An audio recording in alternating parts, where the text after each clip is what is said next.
alhamdulillah hari ini Sarawak diiktirafkan oleh rakan-rakan kita bahkan dunia sebagai sebuah negeri yang moden, mempunyai cara pengurusan yang baru.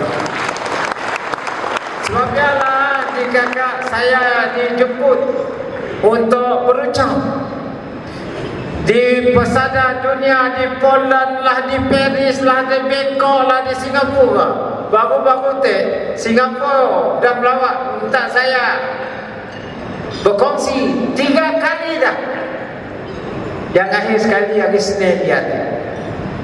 Dan orang Singapura unggah dalam social media, Sarawak adalah peseta dalam Asia hari ini dalam ekonomi baru, iaitu ekonomi hijau.